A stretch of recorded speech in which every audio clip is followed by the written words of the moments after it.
Okay, so we are back. I'm sorry we had some technical difficulties, so we had to just go ahead and pick up part two. So where we left off, we talked about how in our culture, basically the slaves were controlled by the masters, and that the masters always hollered at them and screamed at them.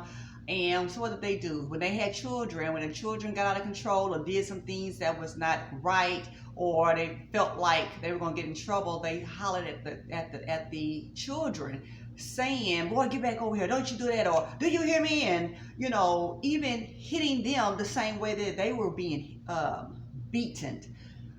So this is called generation curses because we in our culture have brought it down to the generations to generations to generations to all this hollering and screaming and cursing and people out degrading them and snatching them and just slapping them in the face and beating them in the head. All that is abuse. So we could change the narrative on how we treat people, how we talk to people, how we discipline our children, how we handle adults or just people just in general.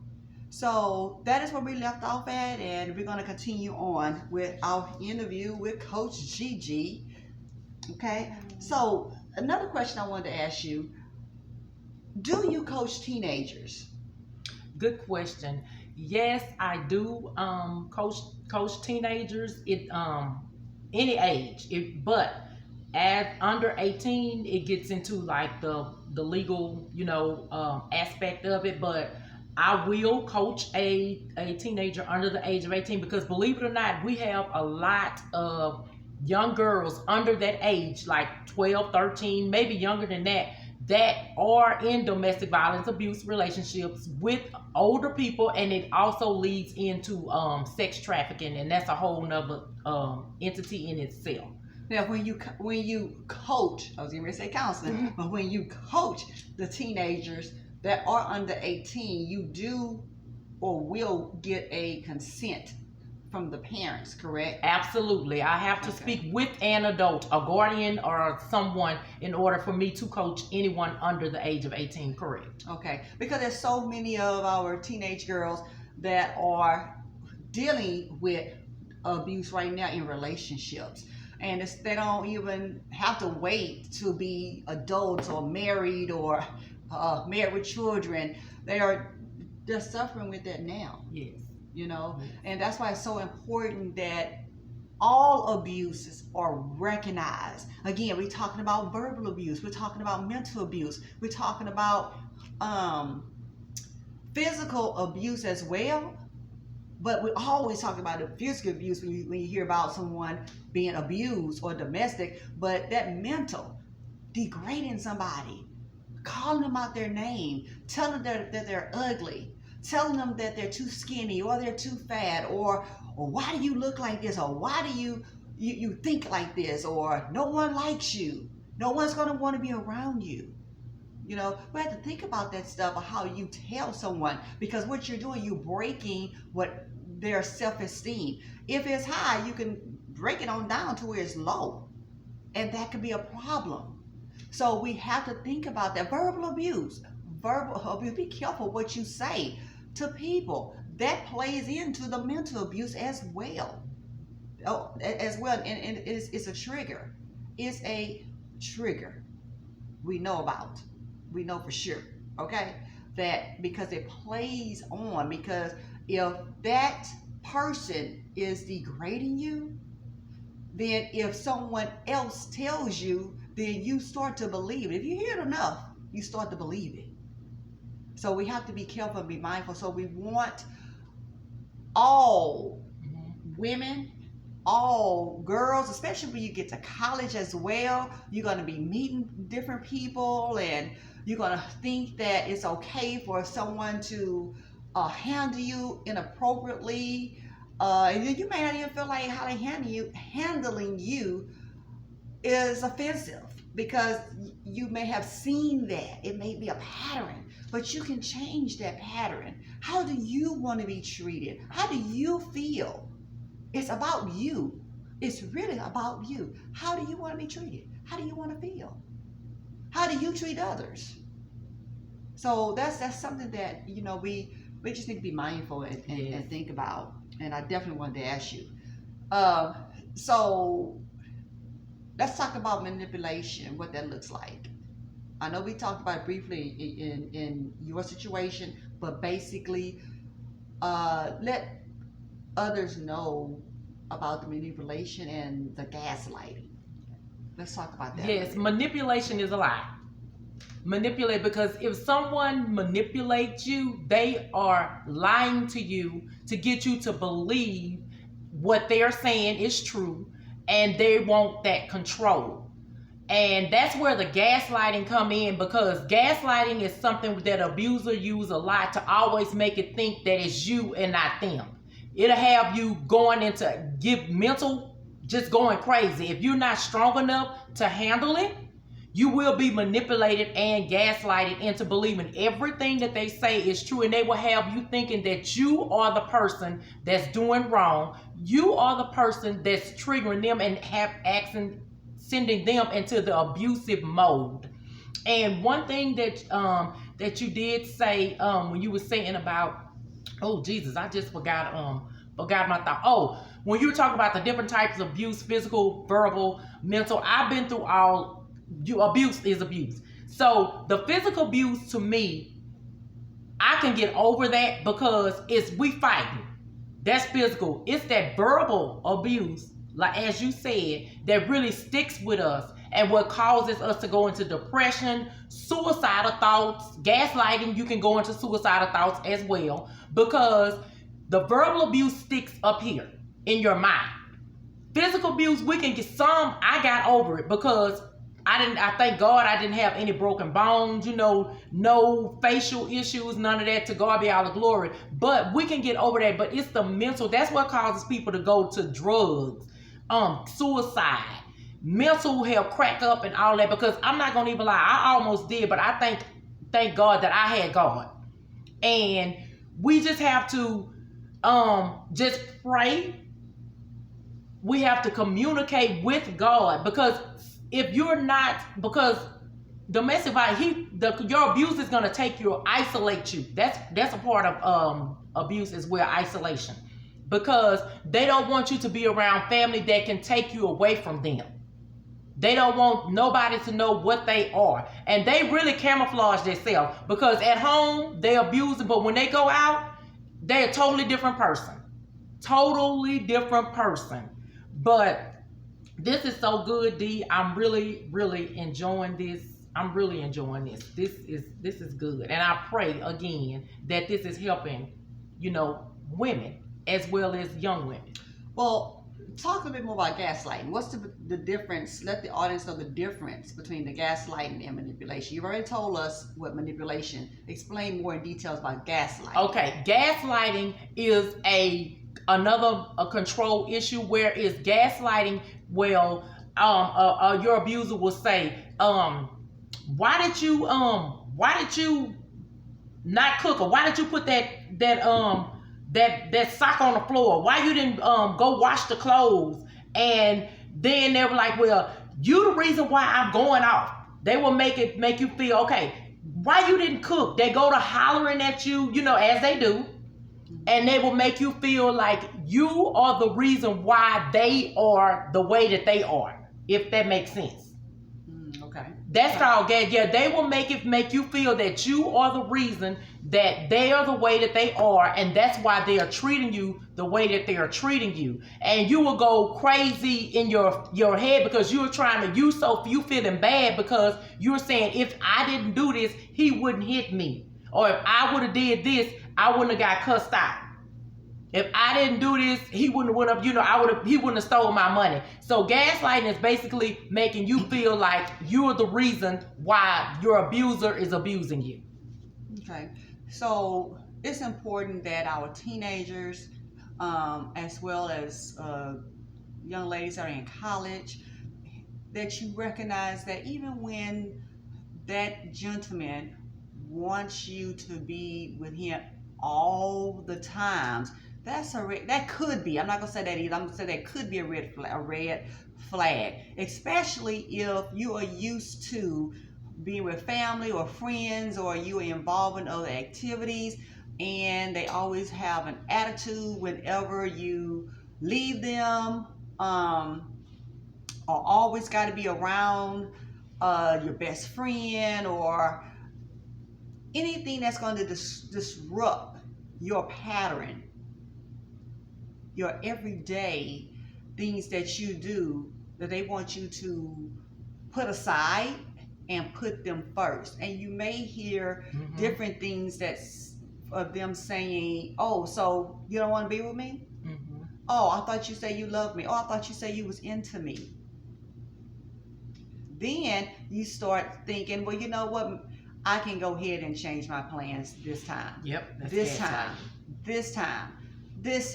Well, this time has been at least about 6, 7, 8 times.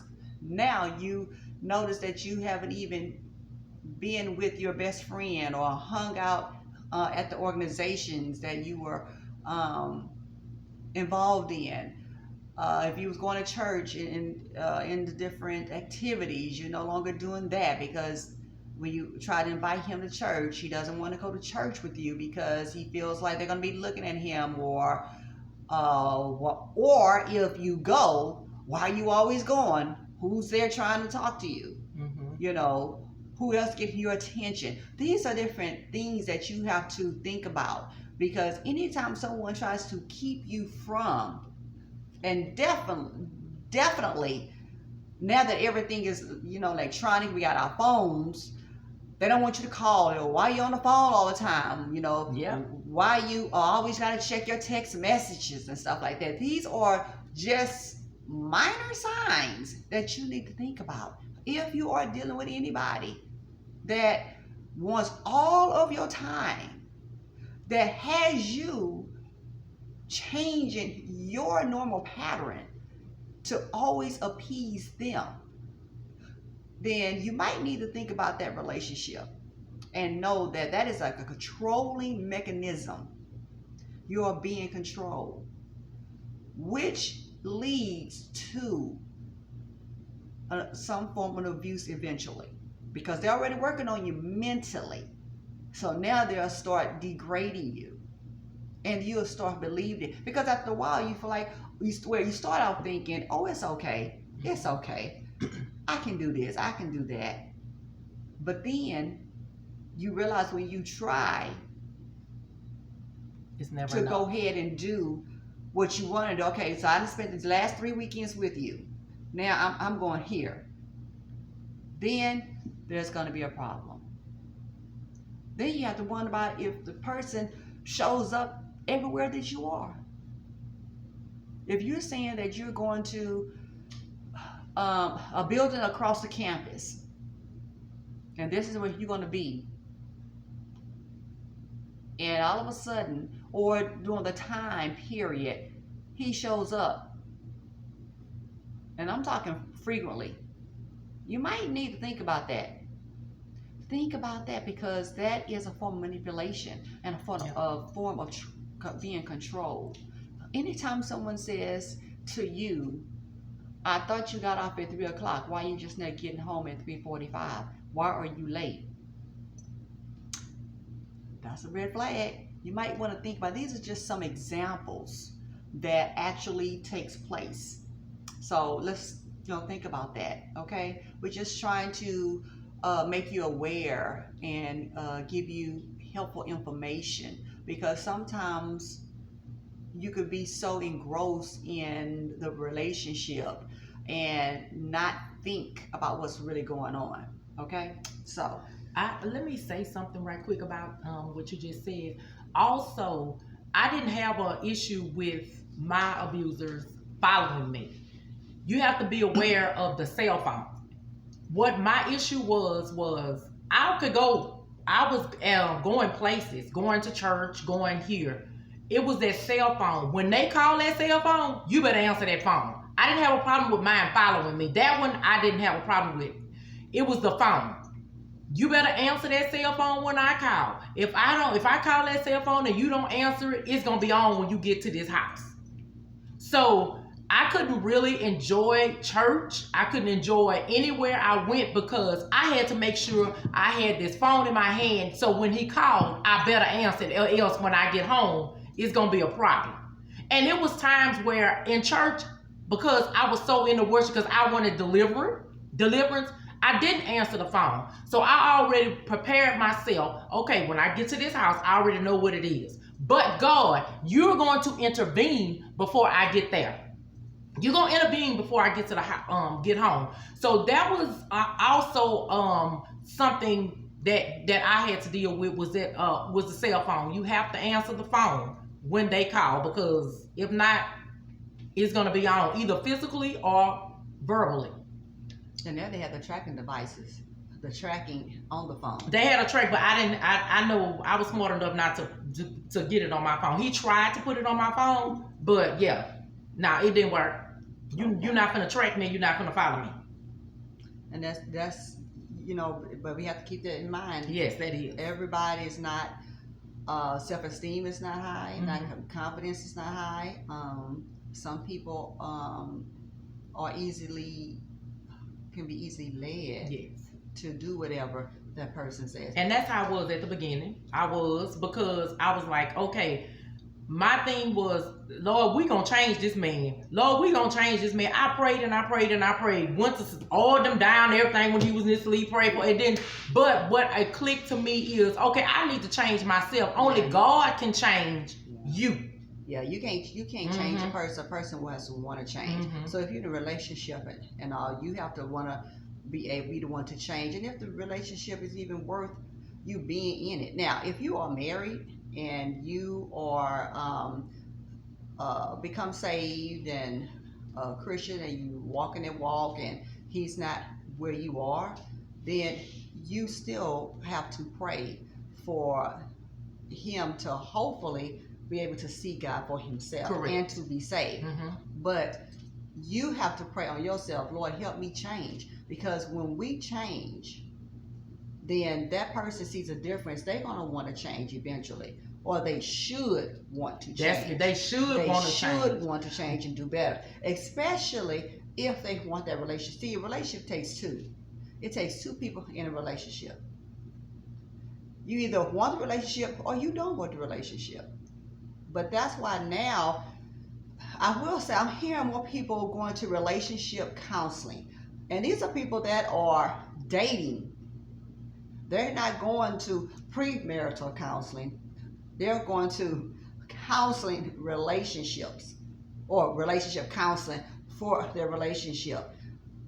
And I'm hearing more women talk about this more like in their 30s, in their 30s, that are seeking counseling with their boyfriends, and they're talking about relationships, and they're looking at it as, we're not saying we're getting married, but we're working on ourselves to build this relationship, to nurture this relationship, and if it leads to that, we already there. We already know what we're looking at.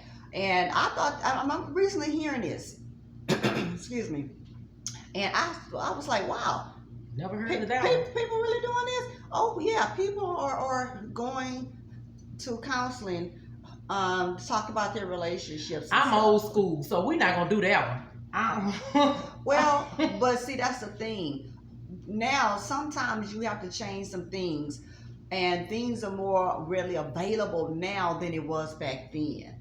And I'm all for it if that's what that couple wants to do to make themselves better. Because what it does, it helps, from what I'm understanding, excuse me, it's making the person really think more about themselves, about who they really are, and how they can be a better person within themselves, as well as to someone else that they're in a relationship with. Because see, you have to give yourself. So if you don't know who you are or who you're about, because you may think you got it all together, but then you connect with someone that is intriguing, someone that has a broader concept of things, then you want to know how can you maintain that? What do you need to do? Or how to? I mean, it's something new. It's a new thing. Just like counseling is new. How many people do you know back in our time was going to counseling? And you definitely couldn't get a black man to go to counseling because what would they say? I don't want all them people in our business. Right. I'm a man. Correct. So I think that must be something for the new people with this relationship counseling. I'm open to it. Hey, if that works for them, and if it works for them, whatever. Yeah. Because now we're promoting healthy relationships. Yes. And many times we were not promoting healthy relationships. Correct. That is how we are stepping out the box, trying to promote, trying to build healthy relationships, trying to build healthy generations. Let our kids know it's okay to love. Let our kids know what is healthy, what is not healthy. And, you know, it's all about, people change. You can be with someone for 20 years. And still don't know them. But you can be with them for 20 years and what their interest was 10 years ago, or especially high school sweethearts. Yeah. You know, things change because they change, because they are steady evolving. If you're still in the same place you were 20 years ago, something ain't right. Something's not right. You're not growing, you're not evolving. So those are some things that we need to think about. So this has really, really been a good conversation. Yes. So before we close, I want you to let the audience know how can they get in contact with you? Well, you can get in contact with Coach Gigi. I am on Facebook. It's Build Her Masterpiece with Coach Gigi. And also on Instagram, it's Build Her Masterpiece _Coach Gigi. And right now, the website, I'm still working on my website. To God be the glory. And also, I'm going to start doing some live sessions on dealing with domestic violence after you've left the relationship. So stay tuned, more is to come. And I'm also doing a Build Her Masterpiece, like a social mixer that's coming up as well. So just stay tuned. If you go to my Facebook page and go to my Instagram page and follow me, and you will be connected. Okay. And I'll get that information and post it on Young Woman Favorites YouTube, as well as Instagram and Facebook, so they'll have the information. Okay. So I want to thank you. And is there anything else that you want to say to encourage anybody at this point that's listening? I just want to say that you are fearfully and wonderfully made. You are God's masterpiece. We have to come off the 99-cent rack and go into a showcase, because that's what we are. You know how you see those mannequins standing at the front when you go in at the show, go to a store, they on showcase. You are God's masterpiece. You are God's showcase. No one should put their hands on you except for to give you a hug. And just know that God loves you, so do I. And remember, masterpieces take time. Love you all. And there you have it. Like, share, and subscribe. And we'll see you soon. Bye now.